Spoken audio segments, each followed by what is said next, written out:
Hello friends, this is your mentor Naveen और एक बार फिर से बहुत स्वागत है आपका हमारे यूट्यूब चैनल जहां पर हम करवा रहे हैं आपको बिजनेस स्टडीज के इंपॉर्टेंट टॉपिक्स और वो भी पूरी डिटेल के साथ। दोस्तों, प्रीवियस वीडियो में हमने इक्विटी शेयर और प्रेफरेंस शेयर के कॉन्सेप्ट को समझ लिया है।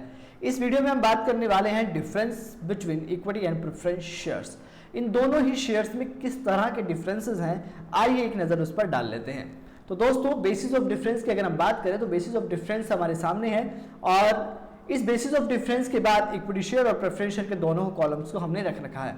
अगर मैं डिफरेंस की बात करूं दोस्तों, तो फेस वैल्यू का सबसे पहला डिफरेंस है कि क्या इनकी फेस वैल्यू कैसी होती है। तो आपको पता है कि इक्विटी शेयर की जो फेस वैल्यू का मतलब मैं आपको समझा दूं, कोई भी शेयर 200 रुपये, 100 रुपये, 10 रुपये, 8 रुपये, कुछ भी किसी भी प्राइस का हो सकता है। शेयर पर लिखा गया मूल्य है, उसकी फेस वैल्यू होती है। और जनरली इक्विटी शेयर के जो शेयर्स होते हैं उनकी जो फेस वैल्यू होती है वो लो होती है और प्रेफरेंस शेयर की फेस वैल्यू हमेशा हाई होती है। ये आपको डिफरेंस क्लियर करना है। वोटिंग राइट की अगर मैं बात करूं तो इक्विटी शेयर होल्डर के पास वोटिंग राइट होता है, ये वोटिंग देते हैं और अपना बॉडी डायरेक्टर्स को खुद चुनते हैं। लेकिन प्रेफरेंस शेयर होल्डर के पास किसी तरह का कोई भी वोटिंग राइट नहीं होता।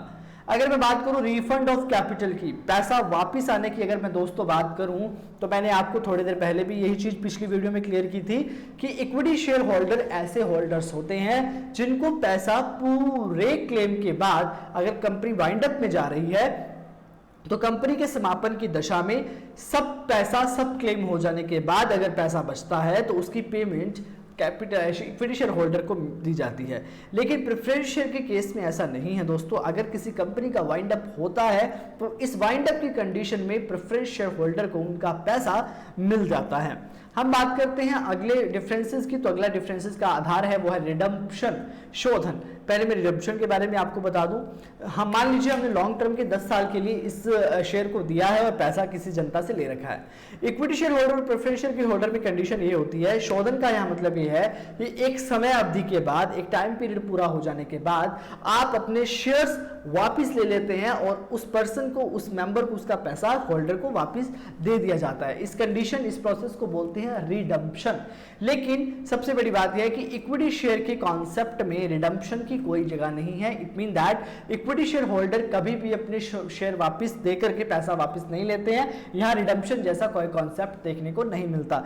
लेकिन वही प्रेफरेंस शेयर के कॉन्सेप्ट में रिडम्पशन की कंडीशन होती है, एक टाइम पीरियड पूरा हो जाने के बाद इक्विटी प्रेफरेंस शेयर का जो पैसा है उन्हें वापस दे दिया जाता है और उनके शेयर उनसे वापस ले लिए जाते हैं। तो रिडम्पशन की यहां कंडीशन बन जाती है। और आपको मैंने कॉन्सेप्ट में भी ये क्लियर किया था कि प्रेफरेंस शेयर को जो डिविडेंड मिलता है वो एक फिक्स्ड रेट का होता है, फिक्स्ड रेट डिविडेंड होता है। और इक्विटी शेयर को जो डिविडेंड मिलता है उसकी कोई फिक्स्ड रेट नहीं होती है। अगर पैसा बचता है तो उन्हें डिविडेंड मिल दिया जाता है, अगर पैसा नहीं बचता है तो उन्हें डिविडेंड नहीं दिया जाता है। ऐसा कंडीशन इक्विटी शेयर होल्डर और प्रेफरेंस शेयर के बीच डिफरेंसेस होते हैं। होपफुली आपको ये वीडियो पसंद आया होगा और आपको कॉन्सेप्ट बहुत अच्छे से समझ में आ गया होगा कि दोनों में डिफरेंसेस क्या हैं और दोनों किस किस तरह से अपने इंपॉर्टेंस प्ले करते हैं। दोस्तों, ऐसे ही और टॉपिक्स जानने के लिए जुड़े रहिए हमारे चैनल के साथ। सब्सक्राइब कीजिए, बेल आइकन को जरूर प्रेस कीजिए, हमारी वीडियो को लाइक, कमेंट और शेयर कीजिए, अपने दोस्तों, अपने क्लासमेट्स के साथ शेयर कीजिए ताकि हमारी वीडियो बहुत से लोगों तक पहुंच जाए और सबकी ऐसी हेल्प हो पाए। मिलते हैं नई वीडियो में नए टॉपिक के साथ, जहां मैं लाऊंगा आपके लिए एक और इंपॉर्टेंट टॉपिक हमारे ऑनर की इक्विटी फंड का। तो तब तक के लिए गुड बाय, टेक केयर।